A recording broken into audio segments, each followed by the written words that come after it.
Hello students, welcome back to my channel Gandhi GS classes. हमारे rapid revision series current affairs में आपका बहुत स्वागत है, जो हमने नए तरीके से स्टार्ट किया है सब्जेक्ट वाइज। इसमें हमने अभी तक के हिस्ट्री के सारे आपके टॉपिक्स जो भी कवर कराए थे वो हमने देखे। आज हम नए नए टॉपिक्स में कवर करेंगे। हिस्ट्री के नेक्स्ट टॉपिक्स हम कवर करते हुए आज आगे बढ़ते हैं। बिना देरी करते हुए हम यहाँ पे स्टार्ट करेंगे। मैं आपका टाइम ज़्यादा कंज्यूम नहीं करना चाहूँगी, बिकॉज आपको और भी चीज़ें हैं जो रिवाइज करनी होगी। हम काउंटिंग आगे बढ़ाते हुए स्टार्ट करते हैं। लास्ट टाइम हमने 8 टॉपिक कंप्लीट कर लिया था। आज हम 9th टॉपिक पे आते हैं। 9th है आपका Ramappa temple gets world heritage tag. आपका जो रमप्पा टेम्पल है,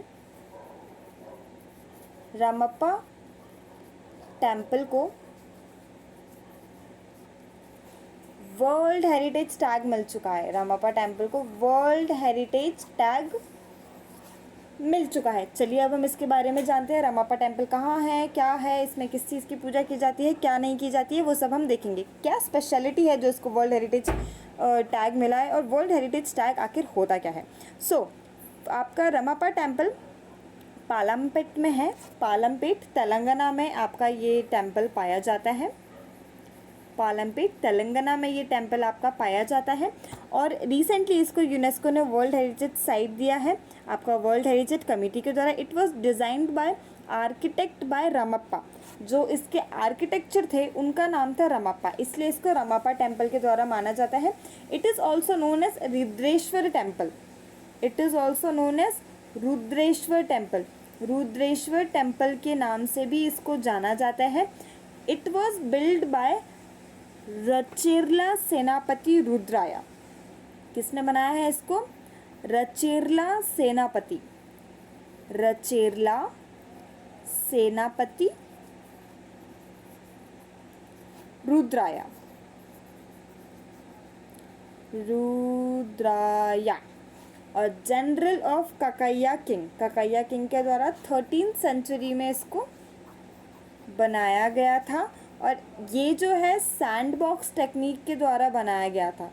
किसको द्वारा बनवाया गया था? सैंड बॉक्स टेक्निक के द्वारा इसको बनाया गया था। इसकी फ्लोरिंग जो है ना, मतलब सैंड बॉक्स टेक्निक का मतलब क्या होता है? फ्लोरिंग में पूरा ग्रेनाइट भरा जाता है और पिलर्स में पूरा बेसाल्ट डाला जाता है। क्या क्या होता है? सैंड बॉक्स टेक्निक जो होती है ना, आपका फ्लोरिंग में आपका पूरा ग्रेनाइट होता है, और जो पिलर्स होते हैं वो पिलर्स में आपका पूरा बेसाल्ट होता है।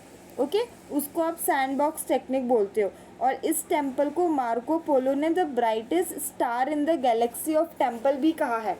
अगर आप ध्यान दें, किसने कहा है? मार्को पोलो ने। मार्को पोलो ने इस टेम्पल को यूनिवर्स का Galaxy biggest star of Galaxy भी कहा है।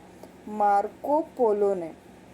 मार्को पोलो ने इसको, मैं आपसे फिर से बता देना चाहती हूँ, मार्को पोलो ने इसको the brightest star in the Galaxy of temples भी कहा है। सैंडबॉक्स टेक्निक जो होती है ना, वो आपके अर्थक्वेक से आपके टेम्पल को बहुत अच्छे से प्रोटेक्ट करती है। तो ये हमारे रमप्पा टेम्पल के बारे में आपकी न्यूज़ थी। नेक्स्ट पे हम आ जाते हैं 10th है आपका Dholavira in Gujarat has got tag of UNESCO world heritage site.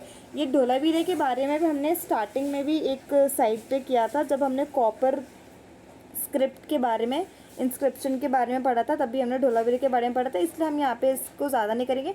और यूनेस्को के बारे में तो हम पढ़ चुके हैं, धोलावीरा के बारे में आप एक बार ज़रूर देख लीजिएगा। फिर नेक्स्ट हम आ जाते हैं 11th पे। 10th हमने धोलावीरा के बारे में पढ़ लिया है। 11th हम आ जाते हैं आपका मोपला रिबेलियन पे आ जाते हैं। मोपला रिबेलियन ये आपका बहुत इंपॉर्टेंट हो जाता है एग्जाम पॉइंट ऑफ व्यू से, अगर आप देखना चाहें तो। मोपला रिबेलियन क्या है? मोपला रिबेलियन, और ये अभी रिसेंटली न्यूज़ में क्यों है, चलिए हम इन सब के बारे में जानते हैं। मोपला रिबेलियन जो है ये 1921 में मोपला राइट्स के लिए क्या गया था। मोपला मुस्लिम्स हैं, केरला के मुस्लिम्स हैं, जो ब्रिटिशर्स और हिंदू लॉर्ड्स के अगेंस्ट आपका मालाबार साइड, जो आपका नॉर्थ का मालाबार एरिया है, वहाँ पे ये रिवॉल्ट हुआ था 1921 में। It was an armed revolt and it was led by Variyamkunnath Kunjahammed Haji, इन लोग के थोड़े नाम भी बहुत लंबे लंबे से होते हैं। सो ये एक आर्म्ड रिवॉल्ट था, जिसके बारे में आपको अच्छे से जानना चाहिए। ये एक आर्म्ड रिवॉल्ट था, बिल्कुल क्लियर कट, पूरा का पूरा सामने से ही था कि हाँ भैया रिवॉल्ट कर रहे हैं, मतलब कर रहे हैं, छुप छुप के नहीं कर रहे थे। और ये किसके द्वारा करा गया था? वेरी यम कुन्नत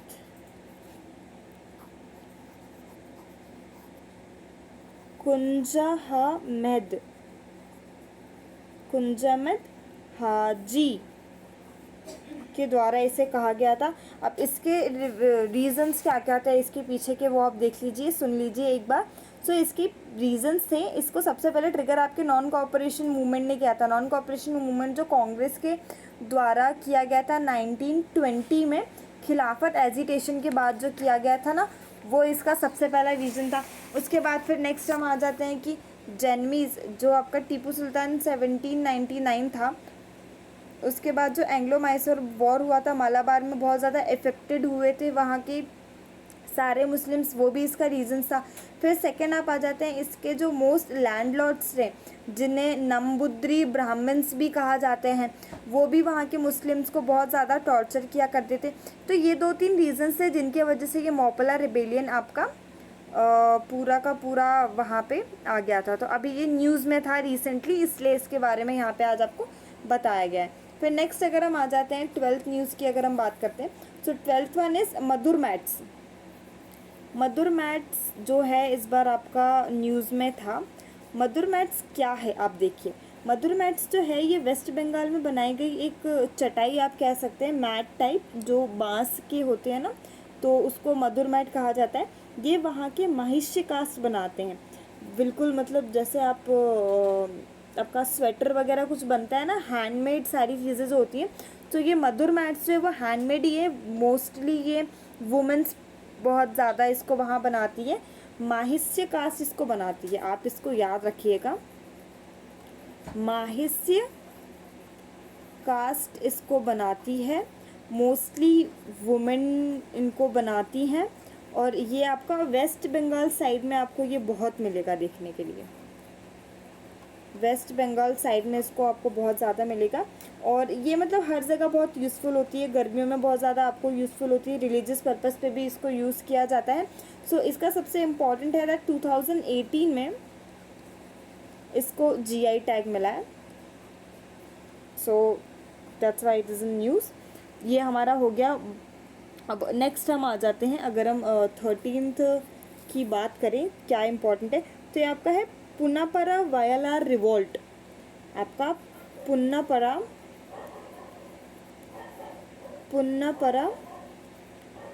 वायलार रिवॉल्ट, वायलार रिवॉल्ट, ये सारी चीज़ें ऐसी होती है कि आपको बुक्स में नहीं मिलेंगी, बिकॉज ये रिसेंटली न्यूज़ में आई हुई हैं। और आपको जब क्वेश्चन आता है तो आप सोचते हैं कि अरे ये तो हमने पढ़ा ही नहीं, ये तो बुक्स में था ही नहीं। बुक्स में इसीलिए नहीं था बिकॉज ये रिसेंटली न्यूज़ में आए हैं, आपके बुक्स में पब्लिश नहीं है सारी चीज़ें, और इसी से रिलेटेड आपके UPSC क्वेश्चन पूछ लेती है। इसलिए आपको कहा जाता है कि न्यूज़पेपर और करंट अफेयर से कनेक्टेड रहिए। तो पुन्नापा वायलार रिवॉल्ट क्या है आप देखते हैं।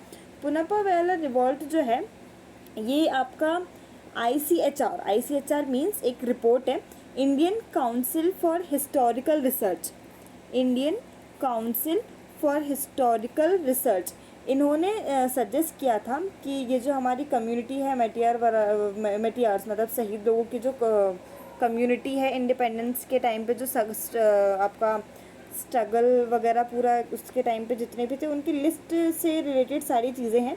तो पुन्नापा रिवॉल्ट इसलिए किया गया था कि बहुत से वर्किंग क्लास प्रिंसली स्टेट टेंजोवर के टाइम पे इसको बनाने की बात करी गई थी, पर अभी तक ये बनाई नहीं गई है। तो इसका मेन ऑब्जेक्टिव जो ये है कि एक्सप्लॉयटेड दीवान of Thanjavur and the liberate working class from regressive taxation exploitation. उस टाइम पे ठीक है, आपके इंडिपेंडेंस के टाइम पे जिन्होंने स्ट्रगल किया सारी चीज़ें की वो तो आपने बता दी, लेकिन जो हमारे जो नॉर्मल पीपल होते हैं, जो कॉमन पीपल होते हैं, उनको भी तो इतना स्ट्रगल किया गया, उनका भी नाम लिखाना चाहिए। तो इस टाइप से करके वो थोड़ा सा बायस्ड मतलब चीज़ें सारी वहाँ पे आई गई हैं त्रावणकोर में, इसलिए ये इस बार का न्यूज़ में था। सो आपको फर्स्ट इससे न्यूज़ तो थोड़ा ध्यान देना है, और इसके न्यूज़ के साथ साथ आपको ICHR मतलब Indian council for historical research के बारे में थोड़ा जानना चाहिए। What is this? Indian council historical research आखिर क्या है? So Indian council historical research आपका है 1972 में इसको बनाया गया था, 1972 में इसको बनाया गया था, और रजिस्ट्रेशन इसका हुआ था 1860 में। 1860 में इसको एक्ट के थ्रू रजिस्टर किया गया था। ये आपका union ministry of human resource development के द्वारा एक ऑटोनॉमस बॉडी है। ये जो है वो आपकी ऑटोनॉमस बॉडी है, ऑटोनॉमस बॉडी है जो कि union ministry of human resource development के द्वारा बनाई गई है।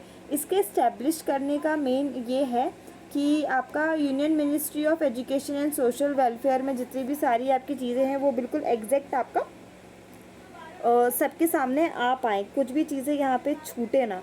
अब इसके बाद में आपका एक छोटा सा एक और टॉपिक है, उसको यहाँ पे आपको बता देना चाहती हूँ, जलियांवाला बाग के बारे में। जलियांवाला बाग मैसेकर तो आपको पता ही होगा। रिसेंटली नरेंद्र मोदी ने बोला है कि जलियांवाला बाग एक कॉम्प्लेक्स बनेगा। जलियांवाला बाग एक कॉम्प्लेक्स बनाया जाएगा। जो प्राइम मिनिस्टर नरेंद्र मोदी ने बोला है कि जितनी भी चीज़ें वहाँ पे की गई हैं उस टाइम पे जो भी हुआ है वो उसको रिनोवेट करके सारी चीज़ें वहाँ पे बनाई जाएगी। और इसको आप जलियांवाला बाग के बारे में एक बार रीड ज़रूर कर लीजिएगा। और ये सेंट्रल गवर्नमेंट ने Jallianwala Bagh national memorial trust 1951 को ही बना दिया था। फर्स्ट मई 1951 को ही एक ट्रस्ट बना दिया गया था।